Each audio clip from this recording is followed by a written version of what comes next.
এই যে একটা মায়ের অনেক কাজ থাকে, বাচ্চাকে রেডি করিয়ে ওকে যত্ন করে খাইয়ে সব কিছু করো। যখন ছেলে মেয়ে বড় হয়ে যাবে তখন মা তুমি কি করেছো, এটাই হচ্ছে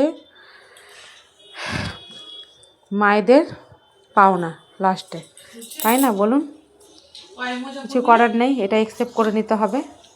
এই যে ক্রিম ট্রিম মাখিয়ে দিচ্ছি, মাখিয়ে দেওয়ার পর একদম ওকে রেডি করে পাঠাবো, ছেলেকেও করাবো তার সাথে। এই তো হয়ে গেল।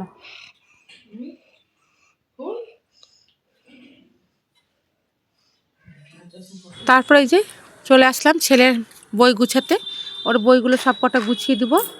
স্কুলের বইগুলো বের করে নিলাম, আজকে তো স্কুল পাঠাতেই পারলাম না, কারণ হচ্ছে প্রচণ্ড কাশি হচ্ছিলো, মেয়েরও প্রচণ্ড গলা ব্যথা করছিলো, আবার গাটা গরমও ছিল, তাই সকালে ভয়ে না করিনি, পাঠাইনি। ওর বাবাকে বললাম থাক আজকে, আর আবার জ্বর হয়ে গেলে না মুশকিল তখন। আর দুইজনের না আগা পিছিয়ে খুব শরীর খারাপ হয়, একজনের হলে আরেকজনের হয়, একটাই ঘরে থাকে একটাই বিছানায়, ওই জন্য নাকি কি জানি বুঝতে পারা যায় না। আমার ছেলে তো প্রচন্ড অসুবিধা, প্রচন্ড প্রত্যেক মাসে ওর কিছু না কিছু একটা না একটা লেগেই থাকে, কিছু করার নাই। ওর ইমিউনিটি পাওয়ার কম, ডাক্তার বলছে খাওয়াই এটা সেটা, ও খেতেও চায় না। এই যে ব্যাগটা গুছানো হয়ে গেল, মেয়ে ছেলে মেয়ে এখন এই যে টাটা করে আমাকে চলে যাচ্ছে, আমি তা ওদেরকে একটু আগিয়ে দেবো। বাইরে গেট পর্যন্ত, পাশের বাড়িতেই পড়তে যাই, অসুবিধা হয় না। ছেলে মেয়ে এখন যখন ছুটি হয় আমি একটু দাঁড়াই আমাদের বেলকনিটাতে, তখন দেখে ওরা চলে আসে। টাইম হয়ে গেছে বুঝতে পারি, বা যদি কোনোদিন দেরি হয় বা ফোন করি ম্যামকে, তখন বলে যে না পাঠাচ্ছি। ওরা না থাকলেও না ভালো লাগে না আমার, জানেন, একা একা থাকতে। ওর বাবা তো সকাল থেকে থাকে না, সকালে চলে যায়, আবার সেই রাত্রে আসে, ওই খাওয়া দাওয়া করতে করতে ঘুমের টাইম হয়ে যায়, ঘুমিয়ে সেরকম কোনো কথাবার্তা সেরকম আমাদের হয় না। রবিবার দিন একটা দিন থাকে, ও অনেক কাজ কর্ম এটা সেটা, রবিবারে ও দাড়ি কাটতে যায়, চুল কাটতে যায়, এটা থাকে ওটা থাকে, করতে করতে সেই দিন আবার খাওয়া দাওয়া 3টে বেজে যায়, 3টার মানে বেশি তো কম না, দিয়ে সন্ধ্যাবেলা মানে আর ইচ্ছা করে না কোনো কিছু করতে, তখন মানে শরীর ছেড়ে যায় সারাদিন। আর প্রচণ্ড মানে রবিবারের দিন সব কাজ এলোমেলো, মানে সব কিছু জানেন তো হয়ে যায়, একদম উলট পালট হয়ে যায়, মানে টাইমলি হয় না। অন্যদিন মনে হয় কাজ থাকলেও না টাইমলি হয় সব কিছু, কিন্তু রবিবারের দিন না হয় না। ছেলে মেয়ে পড়তে যাওয়ার পর আমি চলে আসলাম দুপুরে, এই যে ঘুমানো হয়েছিল একটু, আমিও শুয়ে গেছিলাম আজকে, জানেন, একটু শরীরটা ভালো করছিল না, কারণ হচ্ছে রবিবার দিন একটু নদী গেছিলাম। এইখানে আমাদের এই সামনে না মানে হচ্ছে তো, রাস্তায় কাজ হচ্ছে, কলে ড্রেনের কলের বলছি, চারিদিকে পাইপ টাইপ সব কেটে দিয়েছে, 2 দিন ধরে জল আসেনি কলে, খুব অসুবিধা, তাই কি করব না পেরে নদীতে গেছিলাম। আর আমার না নদীতে স্নান করলে না কান ব্যথা করে প্রচণ্ড, আমি মগ দিয়ে 2-4 মগ ঢেলেছি, তবুও কানটা আমার না ব্যথা করছিল, তাই জন্য আমি না একটু শুয়ে গেছিলাম। ছেলেরও শরীর খারাপ করছিলো, মেয়েরও, আমি ওদেরকে নিয়ে শুয়ে গেছিলাম। যে বিছানাপত্র এলোমেলো হয়েছে, সবকে গুছিয়ে নিই পরিপাটি করে। আর লেপটাতে জানেন তো, তার আগের দিন আমার ছেলে লাত মেরে, মানে কভারটা না অনেকটা দিনই হয়ে গেছিলো, প্রায় বিয়ে আমাদের 11 বছর, আর কভারও মনে হয় 11 বছর হয়ে গেল, বিয়ের পরে পরে বাবা বানিয়েছিল, নরমও হয়ে গেছিলো, সুতির ছিল। তো ভাবছি এখন একটা ব্ল্যাঙ্কেটের, বড় ব্ল্যাঙ্কেটের না একটা কভার আছে, ওটা পরাই নি, এবার মেয়ে নিতে চায় না ব্ল্যাঙ্কেটটা কভার পরানো বলে, ওটাতেই পরিয়ে দেবো, পরে নাই বানানো যাবে। আর যেগুলো এখন পেতে শোয়া হয়েছিল গায়ে দিয়ে পেতে বলছে, ওগুলো এখন তুলে ভাঁজ করে নিব, দিয়ে আমি লেপের কভারটা ভরে নিব। আর লেপের কভার জানেন তো, মানে আমি দিনের বেলাতেই ভরি, মানে আমার ঠাকমা, তারপরে দিদিমারা, তারপরে আমার বাবার মাও ছিল, জানেন তো, বাবার মা বলছি, বাবার দিদাও ছিল বেঁচে, আমি দেখেছি। তো ওনারা না বলতো, আমার মাদের বলতো যে ছেলে মেয়ের মা হয়ে গেলে না রাত্রে কভার পরাতে হয় না, কি জানি কেন, জানি না কারণটা, তো মাও আমাকে বলে পরাবি না, তো আমি ওই জন্য জানেন তো করি, আমি কভার না পরাই না রাত্রিবেলা, দিনের বেলা সূর্যের আলো থাকতে থাকতে আমি পরিয়ে দিই, কারণ যখন বড়রা বলেছে নিশ্চয় কোনো কারণ আছে বা কোনো কিছু, আর ছেলে মেয়ে ভালোর জন্যই তো সব মারা সব কিছু করতে পারে, এইটুকুটা আমি কেন করবো না। আর আমারই ভালো মনে হয় যে রাত্রেবেলা শোয়ার সময় না ভরে দিনের বেলায় যদি সমস্ত কাজ যদি আমি সেরে বেড়ে রাখি, তাহলে আমারই ছুটি। রাত্রেও প্রচুর কাজ থাকে, ওদের খাওয়ানো, বিছানো করানো, কার ওষুধ, কার এটা, কার ক্রিম মাখানো, মানে শীতকালে না প্রচণ্ড হয়ে যায়, এই বোরোলিং মাখাও, হ্যান্ড মাখাও, ত্যান মাখাও, না হলে না গাল ফেটে যাবে, এই ফেটে যাবে। কিন্তু দেখবেন গরমের সময় এগুলোর কোনো থাকে না। আর বিছানা, শীতের বিছানা গুছাতে মানে বুঝতেই পারছেন, সকালবেলা যখন গুছাতে ধরি, বাপরে মনে হয় কি আধা ঘন্টা লেগে গেল আমার, এটা গুছাও ওটা গুছাও, এই করো সেই করো, করতে করতে জানেন।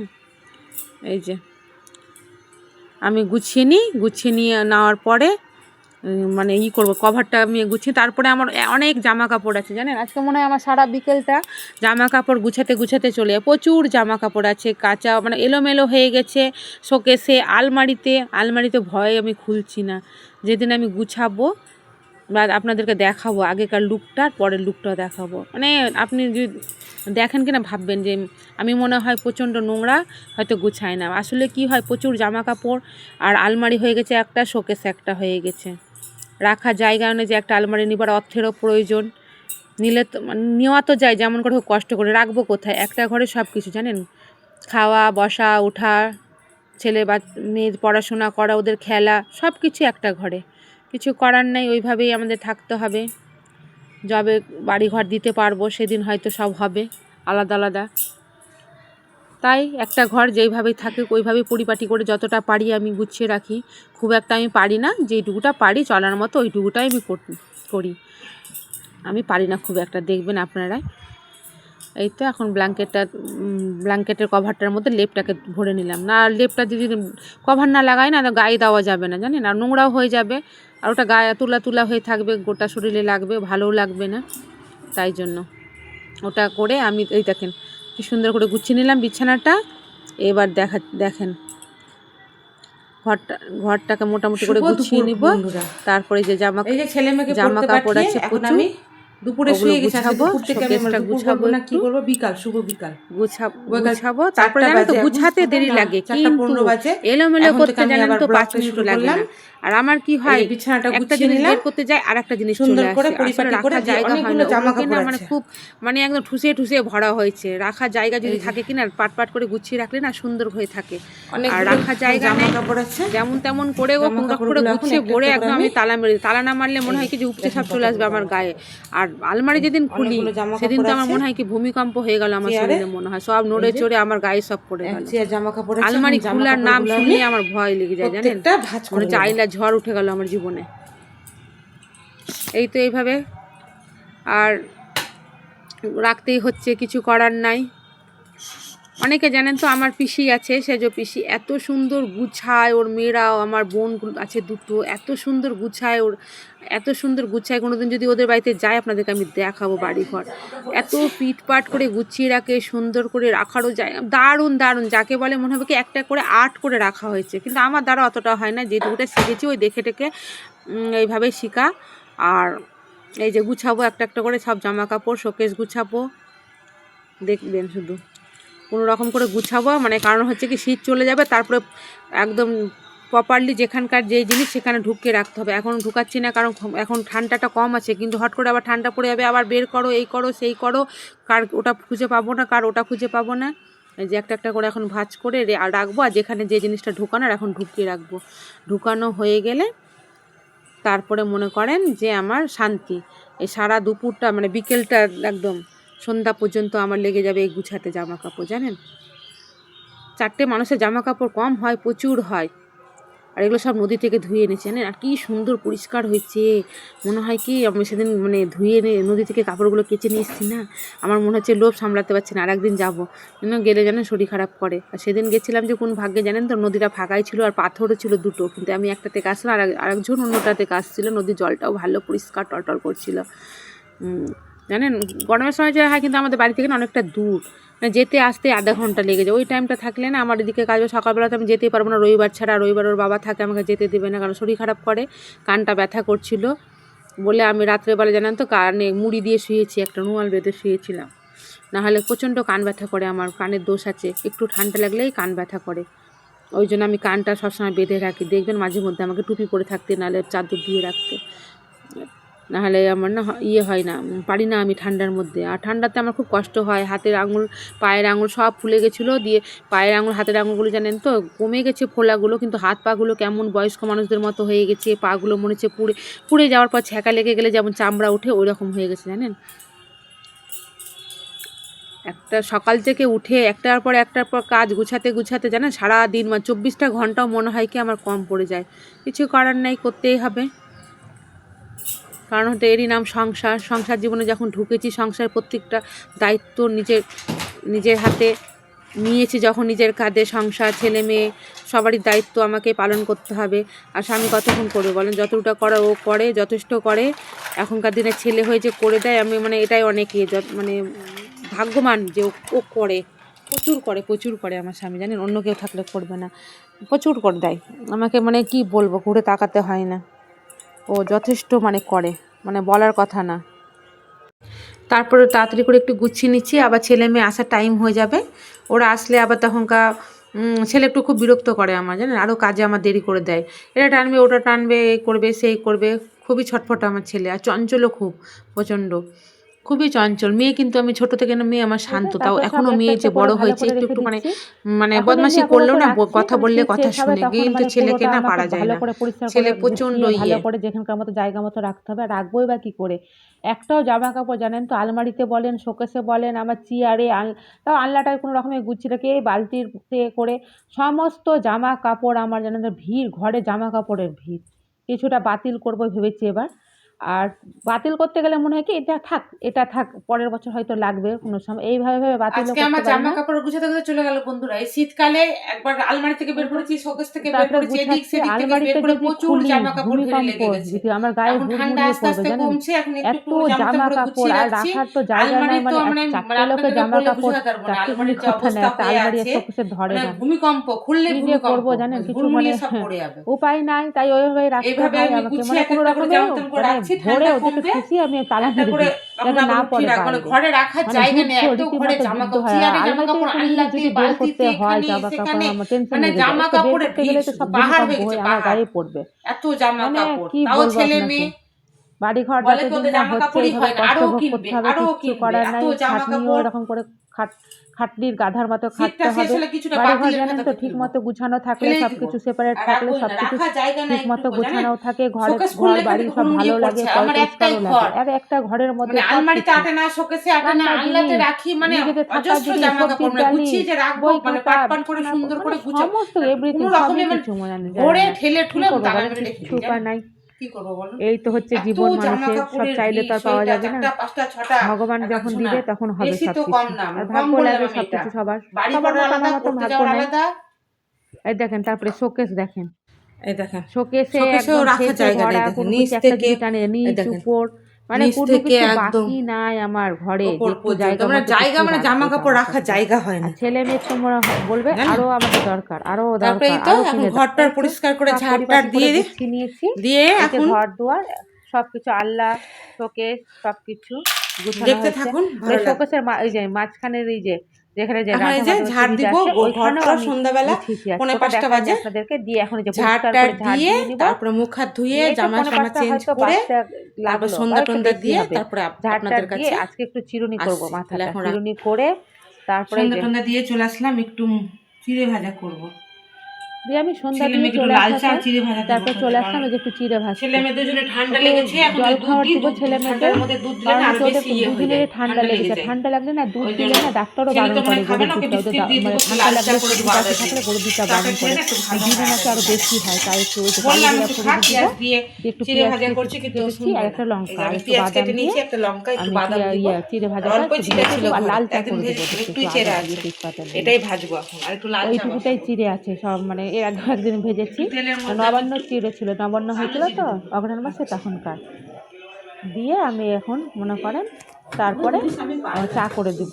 আর ছেলে বলছে চিড়ে ভাজা দিয়ে খাবে না, ও বিস্কিট দিয়ে খাবে, ওকে বিস্কুট দিয়ে দিব। তো চিড়ে ভাজাটা হয়ে যায়, হ্যাঁ যাই ভিডিওতে বলে। এই যে সন্ধ্যাবেলায় বন্ধুরা চলে আসলাম, বললাম যে চিড়ে ভাজা, এই যে চিড়ে ভাজা আর লাল চা, যে ছেলে খাবে বলে গুড্ডি বিস্কুট দিয়ে, সর্দি লেগেছে ওদের, তাই একটু লাল চা করে দিলাম। দুধ রেখে দিলাম, দুধ ছিল ঘরে, দিলাম না, রেখে দিলাম, কারণ সর্দি লাগলে না দুধটা দিলে আরো বেশি সর্দি কাশিতে দুধটা দেওয়াটা ঠিক না। এই যে আমরা খেয়ে নিই, খাওয়ার পরে ছেলে মেয়েকে এখন পড়তে বসাবো, ওদের পড়িয়ে উঠে তারপরে আমি আবার রাতে রান্নাতে আসবো, তখন আপনাদের কাছে আসছি। রাখলাম, গরম গরম ভাত হয়ে গেছে, রাতে ডিউটিতে আবার যোগ দিলাম, রান্না করেছিলাম মাছের ঝোল, রান্নাটা তাড়াতাড়ি করে ঝটপট করে সেরে নি। এই যে দিনের সবজিগুলো আছে ওগুলো গরম করে রেখে দিচ্ছি, রাতে দুটো ডিম ভাত আমার আগে হয়ে গেছে, ওই যে ছেলেকে দিব না, গরম করে নেওয়ার পরে রেখে দিলাম, তারপরে যখন ডিমটা ভেজে নিব, ছেলে খাবে এখন ভেজে নিয়ে তারপর আপনাদের কাছে আমি আবার আসছি। মাছ আছে ওই এখন এই যে যুদ্ধ শুরু হলো, ডিম বাটি চামচের সাথে কে জিতে দেখা যাক, আমি জিতবো না, চামচ জিতবে না, ডিম জিতবে না, বাটি জিতবে, আশা করি মনে হয় আমি জিতে গেলাম। হ্যাঁ, এই যে ঠিকঠাক করে দিতে পারলাম বাটির মধ্যে, নাহলে অনেক সময় না আমি হেরে যাই, এটা পারি না, অন্যদিকে চলে যায় আমার কাছে। যাক, আজকে পেরে গেছি। আমি ইয়ার কি করছি কিছু মনে করেন না বন্ধুরা, আমি মাঝে মধ্যে একটু ইয়ার্কি করি, নিজে নিজে থাকলে নিজে নিজে একটু কথা বলি কেউ না থাকলে। এইভাবেই সময়টাকে কাটায়। ছেলে মেয়েদের থাকে না, সবসময় পড়তে যায়, প্রাইভেট যায়, স্কুল যায়, তারপর ওরা নিজের অনেক সময় কার্টুন দেখে পড়তে বসে, অনেক সময় নিজে নিজে কাজ করি, নিজে নিজেই বকি। ব্যাগ গুছাতে হবে। কিছু মনে করেন পাগল টাগল আবার ভাববেন না কেউ। এই তো এটা রান্নাঘরটা একটা যুদ্ধ ছাড়া কি বলবো। প্রতিদিন মনে করেন নতুন নতুন যুদ্ধের সাথে আমাকে পরিচয় হতে হয়। প্রত্যেকটা মানুষের মনে হয়, আপনাদের যাদের যাদের মানে মাছও আছে, যারা রান্না করে তাদের কি রান্না করবো আজকে, আজকে কি দিয়ে কি খেলে ভালো হয়, কি মানে খাওয়াটা হচ্ছে মানুষের একটা মানে বেঁচে থাকার একটা হচ্ছে সব থেকে বড় অস্ত্র। সেই অস্ত্রটা যদি ঠিকঠাক না হয়, পেটে যদি না যায় খাবারটা, তাহলে বলেন সেই যুদ্ধ তো জয়ী হওয়া যাবে না। আমি মনে করি খাওয়াটা যদি ভালো হয় বা খাওয়াটা যদি ঠিকমতো মানুষ পেট ভরে খায়, তাহলে দেখবেন যতই অসুবিধা থাকুক, যতই কষ্ট থাকুক, যতই দুঃখ থাকুক, টাকা কম থাকুক জীবনে, তবুও মনে হয় যে না ভিডিওটি ভালো লাগলে লাইক, কমেন্ট, শেয়ার আর সাবস্ক্রাইব আমি মনে করি খাবারটা যদি নতুন নতুন একটু ভুল হচ্ছে বুঝতে ভালো করে পারছি, যদি খেয়ে রান্নাটা ভালো হয়, সুন্দর হয়, যাই খাবো মেয়ে বা পরিপাটি করে দিদি খাবার বা করে যাই খেলে না বোন খুব ভেবে ভালো লাগে। ক্ষমা করে দিয়ে আপনাদের কি মনে হয়? আমাদের এটাই মনে হয়। ভুল হচ্ছে, শুধু এই যে আস্তে আস্তে বুঝতে পারছি। দেখেন গোল করে আমি ডিমের অমলেটটা ভেজে নিচ্ছি। থালাটা আছে না, গোল করে উঠিয়ে নেবো একদম, আর সুন্দর হবে গোলটা দেখবেন। তাওয়াটা একটু না গ্যাসটা কমিয়ে একটু না ধরে ধরে যদি করা হয় না, আচ্ছা সারা সেটা আর লাগাইনি, ডিমের ছোঁয়া হয়ে গেলে আবার মাজতে হবে, তাই জন্যই দেখেন। এই যে গরম গরম ডিমের অমলেট, আলু সেদ্ধ, মাছের তরকারি আছে, ডাল সিদ্ধ আছে, মুসুর ডাল সেদ্ধ আছে, আর বাঁধাকপিটা আজকে করেছিলাম মাছের মাথা দিয়েই করেছিলাম। সবই আছে, অল্প করে সবকিছু দিয়ে। আর ছেলে মেয়ে অত রাত্রে তরকারি, ছেলে তো খেতেই চায় না, চুপ করে ওকে ভাতের মধ্যে ওকে খাইয়ে দিতে হয়। ও খুব খাওয়া নিয়ে খুব বাচ্চা, মেয়ে খায় অল্প একটু, মেয়েও আগে ছোটতে খেত না, একটু একটু শিখেছে এখন খেতে। এই যে অমলেটটা হয়ে গেলে তারপর আপনাদেরকে দেখাচ্ছি ফাইনাল দেখতে। এই যে কিন্তু লাল হয়েছে দেখছেন, আস্তে আস্তে করে ভাজলে না কি হয় বলেন তো, ভাজাটা না ডিমটা না সেদ্ধ হয়, পেঁয়াজ গুলো থাকছে, লঙ্কা টঙ্কাগুলো ওগুলো না সেদ্ধ ভালো হয়। আর আমার রান্নাঘর নেই বন্ধুরা, এই বারান্দা, ঘরের সামনে বারান্দা আছে, ওইখানেই করি, আমার কিছুই নেই, আসলে কত বড় শূন্য, জীবন শূন্য। তাও আমি খুব হ্যাপি, স্বামী সন্তানকে নিয়ে খুব হ্যাপি, আমার রাধা মাধব আছে, আমি খুব হ্যাপি, সত্যি বলছি না, এই যে তবু আমি খুব খুশি। ডিমের অমলেট ভাজতে ভাজতে আমি এখন একটু দেখছি খাওয়া জলটা শেষ হয়ে গেছে, তাই জন্য আমি একটু যে ফিল্টারে জল ঢেলে নেবো, কারণ আবার জল গরম করতে হবে ফ্লাক্সে, ঠান্ডার সময় খাওয়া যায় না রাতে ঠান্ডা জল, ওই তো ফ্লাক্সে গরম জলটা করে নিয়ে তারপরে এটা রেখে দেবো। সব রাত্রে গুছিয়ে রাখি জানেন, কারণ সকালবেলা ওর স্কুল যায়, কিন্তু স্কুল বই খাতা সব আমি জানেন তো গুছিয়ে রেখেও ছেলে মেয়ে সবকে সকালে স্কুল পাঠাতে পারি। এই দেখেন ডিমের অমলেট আমার দেখেন ফাইনাল লুক চলে এসছে, ওই যে ওদেরকে এখন খাইয়ে দিব। এই যে গরম গরম ভাত দেখিয়ে দিলাম আপনাদের কাছে, ওই যে বাঁধাকপি তরকারি বলেছিলাম আগে, তারপরে এই যে সেদ্ধ ডাল আছে, একটা লঙ্কা দিয়ে করেছিলাম মুসুর ডাল, এই যে মাছের ঝোল আছে, মাছও আছে, আর অমলেট হয়ে গেল। আর কিছু তাহলে রাখছি, বাই।